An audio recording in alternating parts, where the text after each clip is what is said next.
dari Mas Adib sendiri, ilmu kebal itu ada atau tidak? Antum-antum ini dapat ilmu kebal dari mana?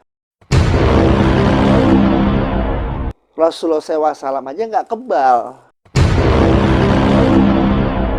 Para khalifah setelah Rasulullah SAW banyak yang syahid. Apakah antum-antum lebih mulia? Progress, urban, innovative, sociality, impressive. Selamat datang di Habibi Putih Channel. Assalamualaikum warahmatullahi wabarakatuh. Masih berada di sini channel di Habibi Putih Channel.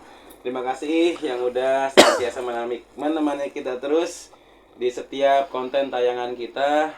Dan juga bagi yang baru datang, kita ucapkan selamat datang di Habibi Putih Channel yang mengungkap berbagai macam fakta, budaya, sastra, dan agama, dan seluruhnya kita akan bahas di sini. Oke, pada pertemuan kita hari ini kita berjumpa dengan kawan kita, saudara kita, yaitu Mas Adib. Kebetulan Mas Adib ini adalah berketurunan di Trah Jogja. Trah Jogja. Oke, Trah Jogja ya Mas Adib. Seniman. Nah, jadi Mas Adib ini juga termasuk seniman, budayawan, Hijrah. dan juga alhamdulillah udah berhijrah juga ya. Alhamdulillah. Udah berhijrah atas hidayah dari Allah, dan doa, tentunya doa-doa orang-orang muslim semua, doanya para ajengan, doa kiai, para atasis, para orang solihin, sehingga Mas Adib ini telah bersama-sama kita semua. Gitu Mas Adib ya? Ya. Jadi Mas Adib, kita mau membicarakan ini problema-problema yang terjadi di Nusantara kita ini, di negeri kita ini, bahwasanya ada satu fenomena yang viral yang sekarang ya, mudah-mudahan ini masih kencang sekali diperbincangkan tentang adanya kekebalan dalam tubuh ketika terkena benda tajam. Nah, bagaimana pendapat Mas Adib sendiri?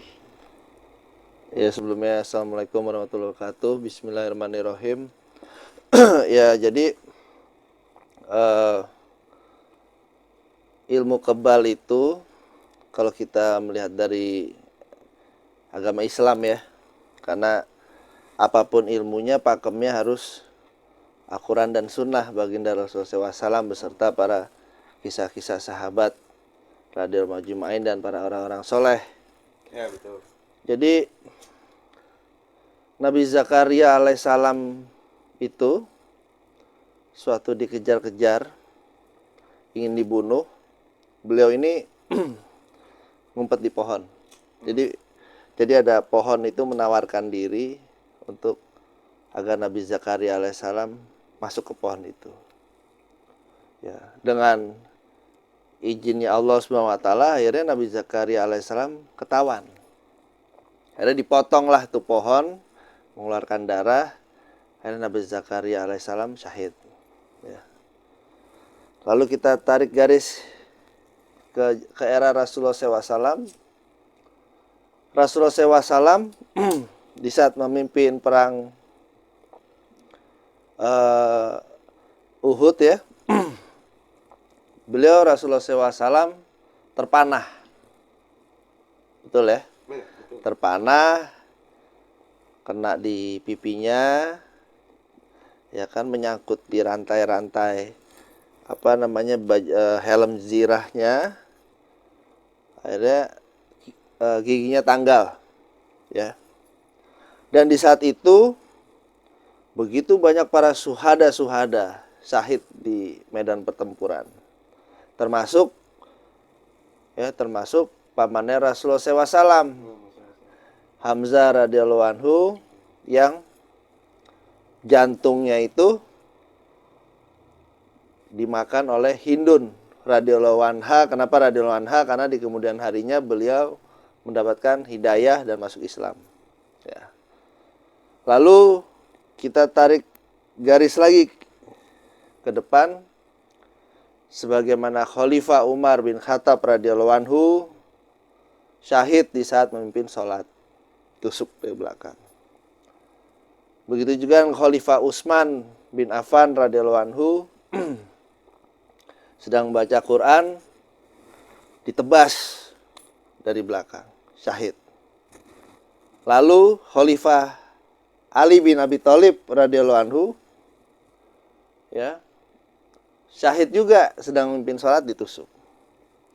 Lalu kita jangan pernah lupa, ada kisah panglima besar Islam yang tidak pernah terkalahkan sampai beliau wafat, yaitu Khalid bin Walid radhiyallahu anhu. Ya. Khalid bin Walid radhiyallahu anhu waktu itu sedang apa bahasanya? Sedang istirahat. Akhirnya dimuliakan oleh para sahabat yang lain untuk memimpin sholat subuh. Ya kan? Nah, ini karena Khalid ini sering ya hidupnya ini di medan perang, karena beliau adalah panglima perang 3 zaman. Di zaman Rasulullah SAW, di zaman Khalifah Abu Bakar As-Siddiq radhiyallahu anhu, di zaman terakhir Khalifah Umar bin Khattab radhiyallahu anhu. Lalu Khalid bin Walid radhiyallahu anhu ini membaca ayat-ayat pendek. Yang biasanya kalau sholat subuh baca ayat panjang, ya kan? Apalagi makmumnya ini para sahabat-sahabat, ya, yang Rasulullah SAW bersabda, sahabat-sahabatku bagaikan akuran-akuran yang berjalan. Nah, Sayyidina Khalid bin Walid radhiyallahu anhu ini hanya membaca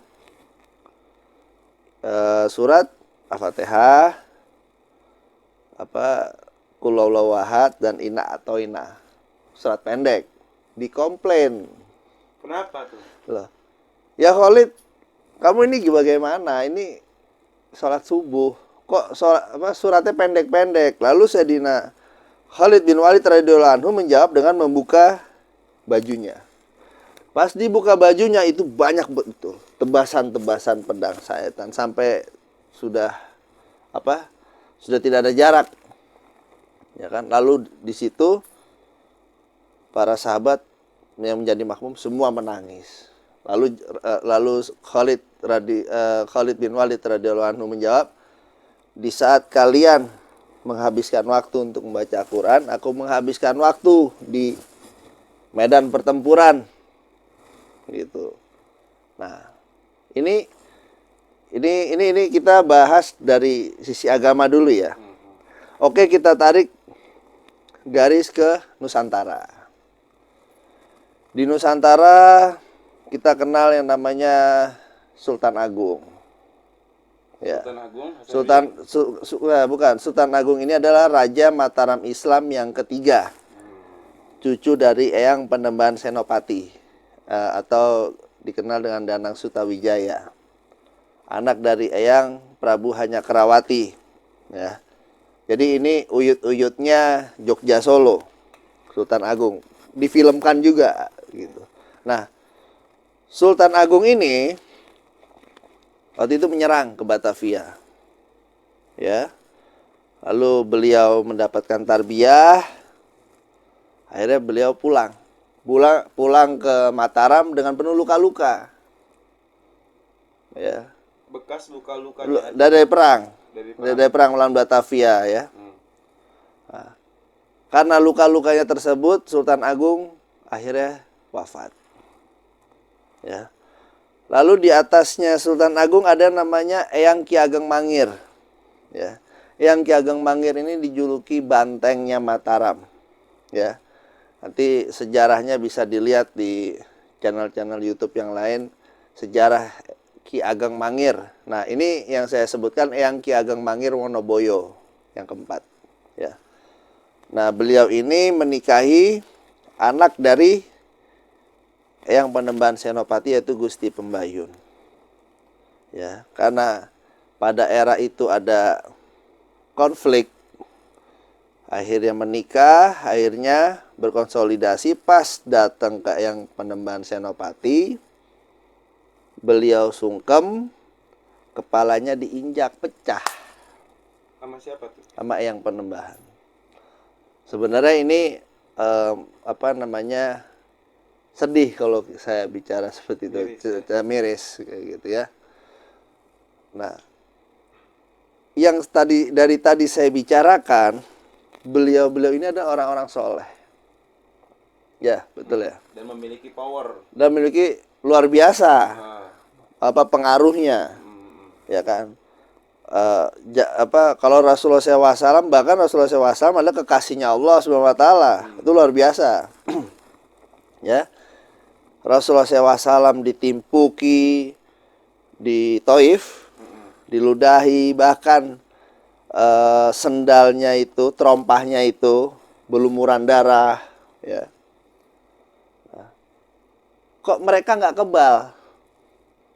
Kan itu pertanyaannya, ya. ya kan?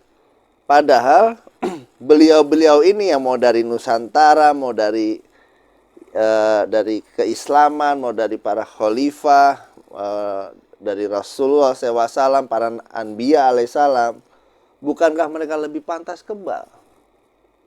Ya kan? Lalu kalau apabila ada argumen, loh, ini kebal kan datangnya dari ayat-ayat Al-Quran. Ya, betul. Loh, bukankah mereka ini semua habis-habis Al-Quran? Iya. Para sahabat-sahabat radhiyallahu ajmain ini hadis loh. Ya kan?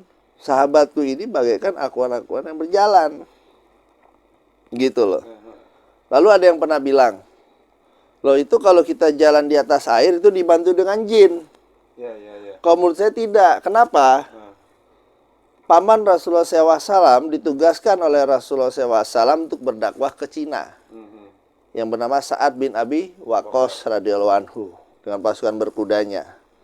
Ya. Beliau itu sebelum menyeberang, ya kan, ke dataran Cina, beliau sholat 2 rakaat. Ya kan? Akhirnya beliau menyeberang ke dataran Cina di atas laut. Di atas laut ya. Dengan pasukan berkuda, jangan tenggelam, basah aja enggak. Nggak pakai perahu. Nggak pernah pakai kuda. Pakai kuda. Pakai kuda. Ini bukan dongeng. Ini sirah nabawiyah. Iya, ini yang nggak pernah dibuka gitu loh. Ya kan? Nah, pertanyaannya, ini ilmu kebal datang dari mana? Sedangkan Sinun sebutan raja ya. Raja Mataram Islam yang dikdaya, ya. Itu aja masih luka-luka, habis perang dengan VOC, ada pulang wafat. Yang Ki Ageng Mangir itu sampai disebut julukannya Banteng Mataram. Itu kan berarti luar biasa. Diinjak kepalanya yang masih pecah. Tapi begini loh Mas. Gimana? Biasanya ada tanggapan seperti ini loh Mas. Aku boleh ngerokok ya? Oh silakan Mas, saya juga ngerokok. Iya. Jadi tanggapan, oh itu kan semua kehendak Allah gitu kan. Kita itu nggak bisa kebal. Misalkan ada seorang saya membicarakan mewakili daripada orang-orang yang mengaku mengklaim dirinya bisa kebal dari senjata tajam. Saya ini bisa kebal itu karena atas izin Allah loh. Itu bagaimana tuh Mas tanggapannya? Ya kalau klaim sih sah-sah aja. Saya juga bisa klaim, saya bisa terbang, boleh dong, klaim, ya kan. Tetapi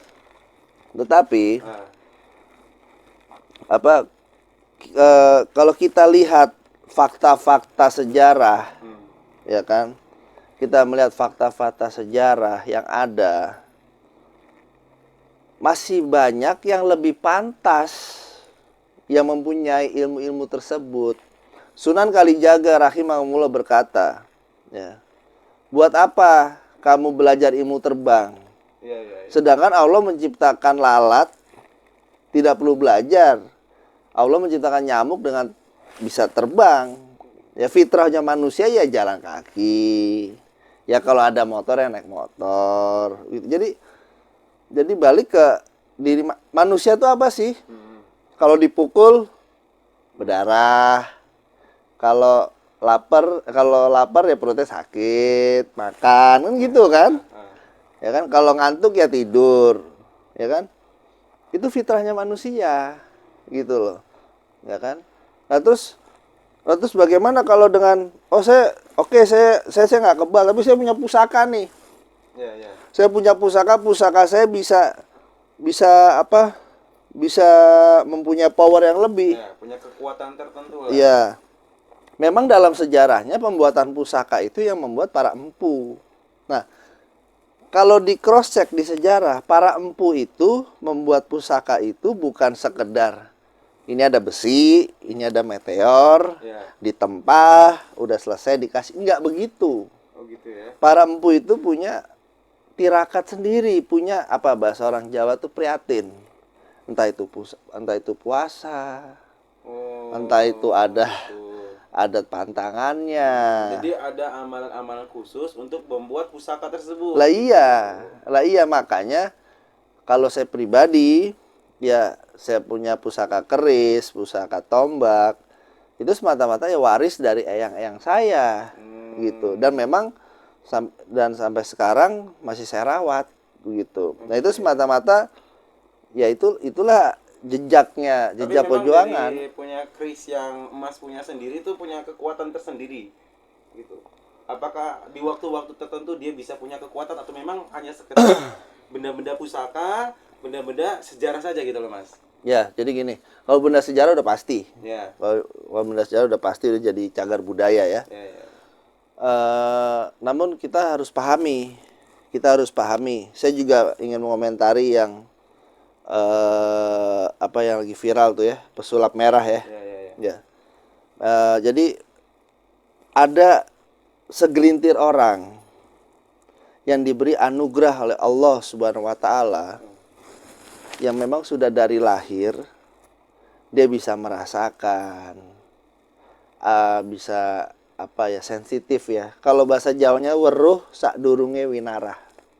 Jadi jadi misalkan ya, besok mau ada gunung api meletus. Oh gitu. Dia udah dapat vision tuh. Aha. Entah itu lewat mimpi, lewat ini. Kita nggak bisa menafikan hal seperti itu. Dalam kata lain indigo.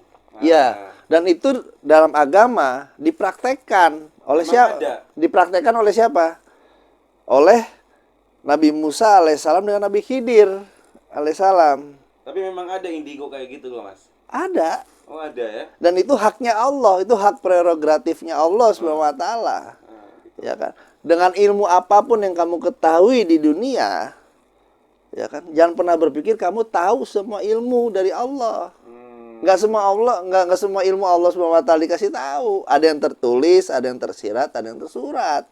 Kita nggak bisa menafikan itu, dan itu ada. Contoh ya, Nabi Musa alaihissalam komplain. Ya. Bahasanya komplain aja lah. Ya. Kepada Nabi Khidir alaihissalam. Lu kok anak kecil digorok? Kamu ini ditampakkan maksiat toh di depan Nabi Musa alaihissalam. Tetapi Nabi Khidir alaihissalam sudah mendapatkan anugerah dari Allah Subhanahu wa taala, punya apa? Kalau Nabi mukjizat kali ya. Ya. Kalau wali karomah. Karomah. Dia sudah weruh sadurunge wirarah, ya kan? Ya kan, pendek cerita, singkat cerita, dia akhirnya bilang, kamu tahu nggak tadi saya gorok kenapa? Nanti di kemudian hari anak ini akan menjadi durhaka, akan jadi ini. Nah itu kan hal-hal yang nggak semua orang paham, Ya. ya kan? Tapi kalau kita merasa sudah tahu semuanya, ada hal-hal kayak begitu, kita nafikan, bahkan kita hujat dengan, wah kamu kafir, kamu ini. Wah, Mungkin begini lah Mas, maksudnya gini. Kalau memang Nabi yang memiliki mukjizat itu sudah jadi hartanya Allah. Itu kalau misalkan ya para wali juga punya karomah. iya. Nah, selain daripada itu, contoh ya, kayak saya ini, tiba-tiba saya mengaku saya bisa meramal masa depan. Padahal kondisi saya seperti ini. Bukan keturunan Nabi, bukan keturunan wali, bukan keturunan apapun, saya orang biasa. Tetapi saya mengaku diri saya, mengklaim diri saya, bisa melihat ini dan itu, dan menyangkal diri saya ini indigo. Coba Mas, bisa Mengaku tapi menyangkal. maksudnya saya ini adalah seorang indigo. Saya itu indigo loh, gitu kan. Iya. Saya bisa merasakan ini, bisa merasakan itu, bisa merasakan ini. Saya bicara seperti ini mewakili daripada Ya. para supernatural yang lain. Ya. Yang mengklaim diri mereka bisa merasakan ini dan itu. Padahal mereka bukan wali juga kan, apalagi nabi gitu kan. Iya. Apalagi keturunan mungkin kita nggak tahu lah. Cuman dia Iya. menyangkal diri dia, maksudnya dia mengklaim diri dia itu bisa punya indigo dan punya kekuatan untuk tidak diketahui sama orang, ya kan? Dia bisa mengetahui itu gitu loh, Mas. Ya, jadi gini. Satu-satunya sahabat Rasulullah SAW yang diperintah untuk membunuh jin kafir, yaitu adalah Khalid bin Walid radhiyallahu anhu. Ya kan? Ya Khalid tebaslah itu. Jin Uzza namanya. Berarti selain Nabi, manusia biasa bisa melihat jin. Diperintah oleh Rasulullah SAW. Nah, semua yang diucapkan, yang dijalankan oleh Rasulullah SAW, kita jangan pernah lupa itu adalah wahyu dari Allah SWT. Nah, gitu.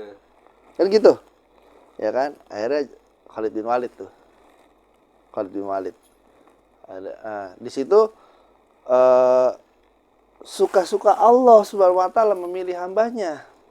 Tapi kan ada ucapan ya, ada apa namanya? Apa? Perkataan dari si pesulap merah ini, Iya, si gimana? merah ini mengatakan dia mendapatkan juga dalilnya ini dari ulama, ulama besar ya, bahwasanya jika ada orang yang mengaku bisa melihat jin gitu, maka percayailah kalau itu adalah sebuah kebohongan belaka. Sementara Khalid bin Walid pun adalah manusia biasa karena mandatnya sebagai dia melihat Nabi, dia jadi sahabat Nabi.